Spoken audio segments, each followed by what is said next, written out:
Good morning बच्चों, हमारे CIC class YouTube channel में आपका बहुत बहुत स्वागत है। आज हम आपके लिए लेकर आए हैं विज्ञान में विद्युत धारा का चुंबकीय प्रभाव चैप्टर से विद्युत मोटर से संबंधित क्वेश्चन जो है बोर्ड एग्जाम में 7 अंक में आता है और लगभग हर साल क्वेश्चन आने वाला होता है।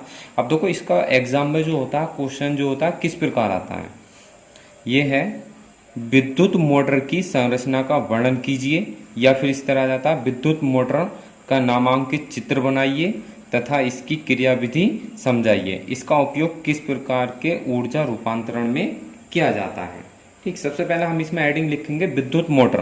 देखो विद्युत मोटर क्या होता है, देखो पहले हम आपको इसका चित्र बताते हैं। ये विद्युत मोटर हमारे पास क्या है, एक डीसी करंट मोटर है, एक हमने क्या ली है, एक बैटरी ली है। जब हम इस बैटरी में क्या है, विद्युत धारा है, तो विद्युत मोटर क्या होता है। देखो विद्युत मोटर एक ऐसा यंत्र या उपकरण होता है जो विद्युत ऊर्जा को, क्या है इस बैटरी में, विद्युत ऊर्जा। अब विद्युत ऊर्जा जब हम इस मोटर में प्रवाहित करेंगे तो क्या होगा, देखो ये घूमने स्टार्ट हो गया है। ठीक है, थोड़ी बैटरी हमारी डिस्चार्ज है इसलिए थोड़ी प्रॉब्लम कर रही है। ये क्या होगा, घूमने लगा है, यानी कि जो बैटरी से जो हमने विद्युत धारा प्रवाहित की है इसमें, तो जब ये घूमेगा तो हमें क्या देगा, हवा देगा। हवा का मतलब ये यांत्रिक ऊर्जा देगा, करेगा। तो कहने मतलब क्या है हमारा, यानी कि विद्युत मोटर एक ऐसा यंत्र या उपकरण होता है जो विद्युत ऊर्जा को यांत्रिक ऊर्जा में रूपांतरित करता है।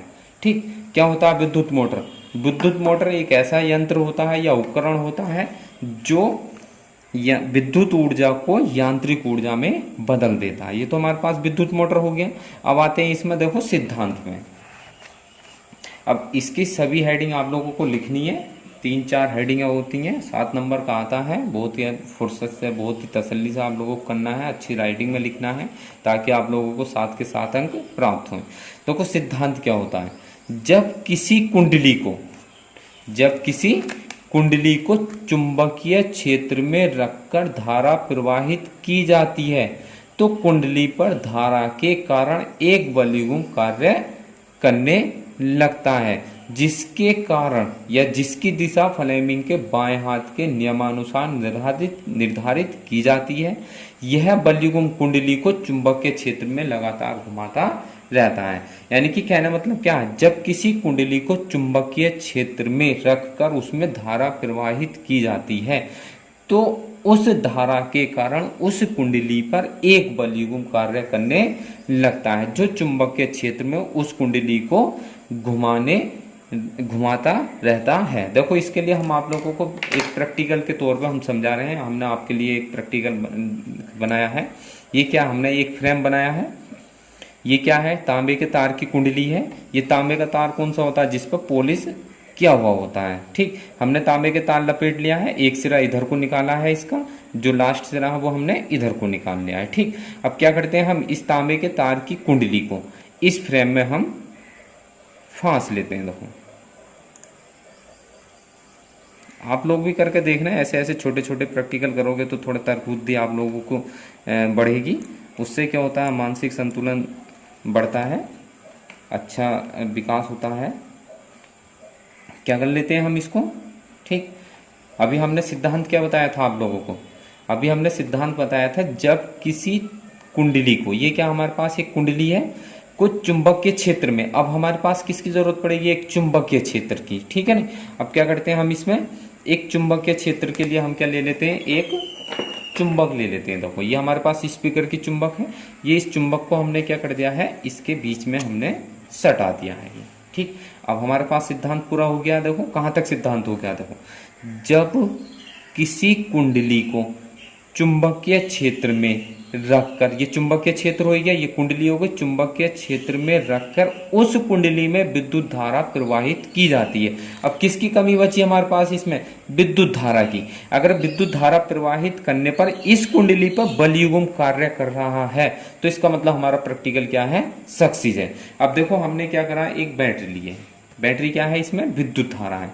अब देखेंगे हम कि इसके जो 2 सिरे थे हमने इसमें विद्युत धारा प्रवाहित करते हैं। देखो अरे वाह, ये क्या होने लगा, देखो इस कुंडली में क्या है, विद्युत धारा जब प्रवाहित की तो कुंडली क्या है, ये घूमने के लिए स्वतंत्र हो गई है। देखो कितनी तेजी से घूम रही है। घूमने का मतलब क्या है, इस कुंडली पर एक बलयुगम कार्य कर रहा है। क्या कर रहा है, इस कुंडली पर बलयुगम कार्य कर रहा है, जो इस कुंडली को घुमाने का कार्य कर रहा है। देखो यही सिद्धांत हमने हमारा था, सिद्धांत अब हमारा कंप्लीट हो गया है। क्या हो गया, देखो जब किसी कुंडली को चुंबकीय क्षेत्र में रखकर उसमें विद्युत धारा प्रवाहित की जाती है तो उस पर एक बलयुगम कार्य करने लगता है। बलयुगम का मतलब क्या है, देखो जब हमने इस कुंडली को घुमाया है, अब मान लेते हैं, सपोज करते हैं कि ये इस तरह घूम रही है, तो जब इस तरह घूमेगी तो एक बल इधर की ओर कार्य करेगा और एक बल ये इस कुंडली को एक तो ऊपर की ओर उठाएगा। क्या उठाएगा, इस कुंडली को ऊपर की ओर खींचेगा बल।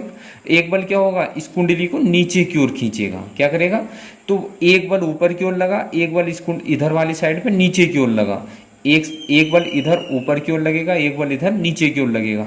तो वही दो बल, क्या कितने बल हो गए इस पर, दो बल। दो ही बल क्या होंगे, वो एक युग्म का कार्य करेंगे। क्या करेंगे, एक बल युग्म का कार्य करेंगे जो चुंबकीय क्षेत्र में इस कुंडली को लगातार घुमाता रहता है। यही क्या हमारे पास विद्युत मोटर का एक सिद्धांत होता है। अब आते हैं इसकी देखो संरचना पे। तो संरचना के लिए क्या करना पड़ेगा, आप लोगों को एक साफ सुंदर सा विद्युत मोटर का चित्र बनाना है, जो इस प्रकार है। देखो ये हमने चित्र बना रखा अलग, इससे थोड़ा टाइम की बचत होती है और चित्र थोड़ा पहले बना लेते हैं तो साफ सुंदर स्पष्ट भी बनता है। इसमें क्या करते हैं, देखो संरचना में क्या होते हैं, यानी कि विद्युत मोटर के चार मुख्य भाग होते हैं। सबसे पहला भाग क्या होता है, क्षेत्र चुम्बक। क्षेत्र चुम्बक क्या, जैसा हमने अभी ये बताया था, देखो आप लोगों को, ठीक है, ये हमारे पास है, या इसको ना छोड़ कर हम एक, चलो इसको ही ले लेते हैं। क्षेत्र चुम्बक क्या होता है, ये जो चुंबक के क्षेत्र जो उत्पन्न करता है उसी को हम क्या बोल देते हैं, इसमें क्षेत्र चुम्बक बोलते हैं।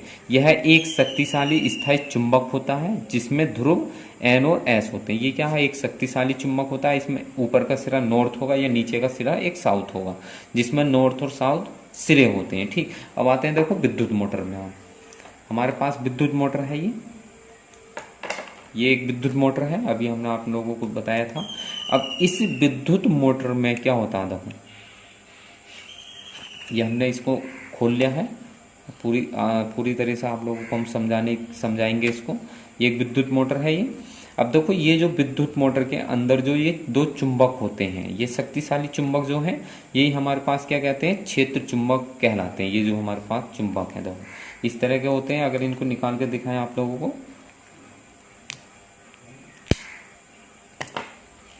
देखो ये है, ये लगे होते हैं इसमें। ये क्या है, चुंबक का कार्य करते हैं। किसका कार्य करते हैं, ये क्षेत्र चुंबक जो हमारे पास ये लिखा हुआ, देखो ये क्या है, यह एक शक्तिशाली स्थायी चुंबक होते हैं जिसमें क्या होते हैं, दो ध्रुव। एक इसमें क्या होगा, नॉर्थ का, एक साउथ सिरा होगा इसमें, एक क्या होगा, नॉर्थ सिरा होगा। ठीक है ना, एक नॉर्थ सिरे का कार्य करता है, एक साउथ सिरे का कार्य करेगा। अब हम इनको इस हटा लेते हैं ताकि आप लोगों को आगे भी हमें भाग इसके समझाने हैं। इसको फांस लेते हैं, ये चलो इसको हम बाद में फांस लेंगे। ठीक, अब क्या करते हैं, ये पहला नंबर हो गया हमारे पास, क्षेत्र चुंबक हो गया है। ठीक, क्षेत्र चुंबक देखो चित्र में ये है नॉर्थ और साउथ, ये जो हमारे पास है ये हमने यहाँ पे लिखा हुआ क्षेत्र चुंबक है ये। ठीक, अब आते हैं उसके बाद हम देखो सेकंड नंबर क्या होता, आर्मेचर कुंडली। आर्मेचर कुंडली होती है जो हमारे पास ये थी, देखो ये जो होती है, ये क्या होती है, एक आर्मेचर कुंडली होती है। ठीक, यह बहुत अधिक फेरों वाली आयताकार कुंडली होती है जिसे तांबे के पृथकृत या अलग अलग तारों की सहायता से कच्चे लोहे की किरोट पर लपेटकर बनाया जाता है। यह चुंबक के ध्रुवों के बीच में घूमती है। जैसे हमारे पास ये कुंडली थी, चुंबक इसमें हमने रखी, तो ये क्या करी थी, चुंबक के ध्रुवों के बीच में घूम रही थी। अब देखो आते हैं आर्मेचर। विद्युत मोटर में आर्मेचर कुंडली क्या होती है, देखो ये होती है, ये हमारे पास तांबे का तार है, इस पर लिपटा हुआ है, देखो ये है तांबे का तार लिपटे हुए हैं। तो तांबे के तार लिपटे हुए हैं तो ये क्या है, एक आर्मेचर कुंडली है। अब ये जो देख रहे हैं ना आप लोग, ये छोटे छोटे भाग जो होते हैं इसमें, ये लोहे की रोड के बने होते हैं। लोहे की रोड के ऊपर इसको हम लपेटते हैं। लोहे की रोड के छोटे छोटे इसलिए बनाए जाते हैं ताकि इनमें ऊष्मा जो होगा कम पैदा हो, जिसके कारण मोटर जो होते हैं अधिक आयु तक चलते हैं। जितने छोटे ये भाग होंगे इसके अंदर, उतनी ही मोटर की अधिक आयु होगी। जितने मोटी पत्ती का बना होगा उतनी उसकी आयु क्या होगी, कम होगी। ये मोटर की क्या होती है, पहचान होती है।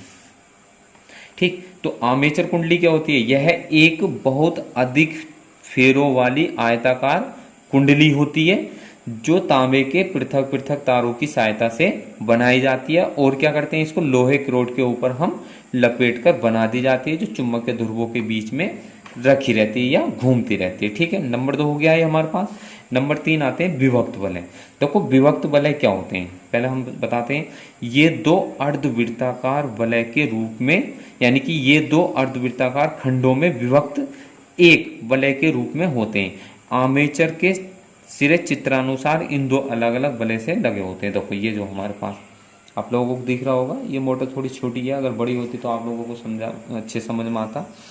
ये जो है देखो, ये देख रहे हैं आप लोग, ये आर्मेचर कुंडली पे ये क्या है, छोटे छोटे तांबे के दो वलय टाइप के लगे होते हैं ये।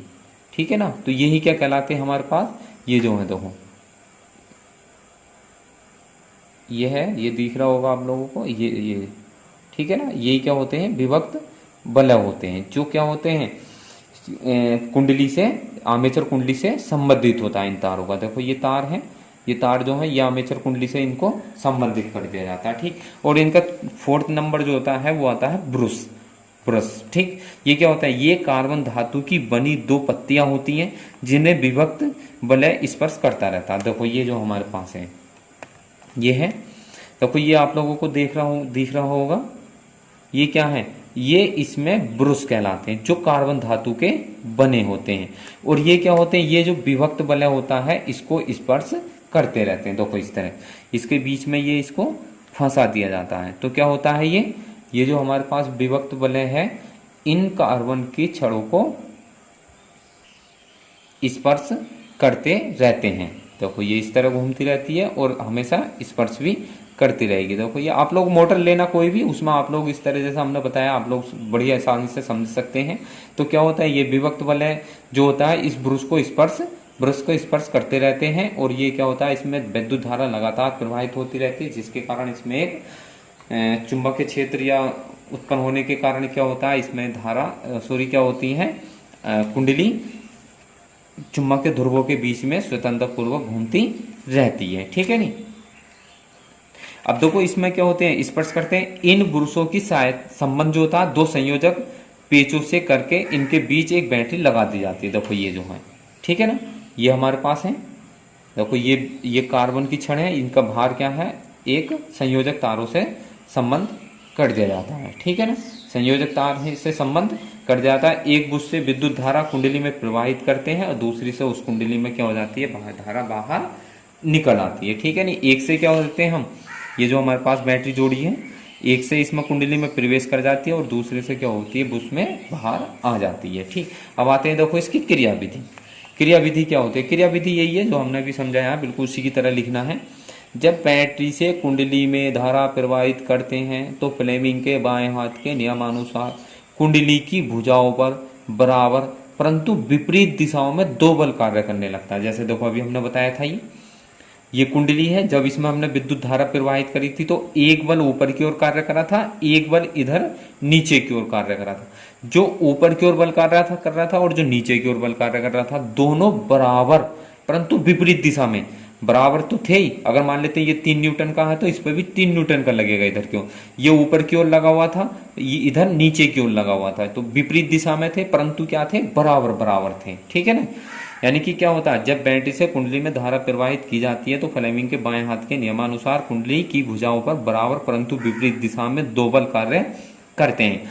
ये दोनों बल क्या होते हैं, एक बलयुग्म बनाते हैं या बलयुग्म का कार्य करते हैं, जिसके कारण कुंडली वामावर्तक दिशा में या दक्षिणावर्त दिशा में घूमने लगती है। साथ ही इसमें लगे विभक्त वलय भी घूमने लगते हैं। इन विभक्त वलय की सहायता से कुंडली का घूर्णन एक ही दिशा में रहता है। ये जो विभक्त वलय है देखो, जब ये कुंडली घूमेगी तो ये विभक्त वलय भी क्या होंगे, इसके साथ साथ घूमते रहते हैं। ठीक है नी, इस तरह देखो ये इस तरह क्या होंगे, विभक्त वलय भी इसके साथ क्या होंगे, कुंडली के साथ, आर्मेचर कुंडली जो होती है उसके साथ घूमते रहते हैं। अब देखो इसका उपयोग आ जाता है, उपयोग काय में करते हैं हम इसका, उपयोग क्या काय में करते हैं देखो इसका, यानी कि जो जल पंप होते हैं, आटा चक्की होती है या बड़ी बड़ी मशीनें होती हैं या हमारे घरों में विद्युत पंखे आदि जो लगे होते हैं, हम उन्हीं में क्या करते हैं, इसका विद्युत मोटर का उपयोग करते हैं। आजकल गर्मी का मौसम है, तो गर्मी के मौसम में क्या है, जो हम पंखे वगैरह जो चलाते हैं सभी में क्या होते हैं, वो विद्युत मोटर का प्रयोग किया जाता है। और इस वीडियो में हमने आप लोगों को समझाया है कि विद्युत मोटर क्या होता है, उसका सिद्धांत क्या होता है या उसके कितने भाग होते हैं।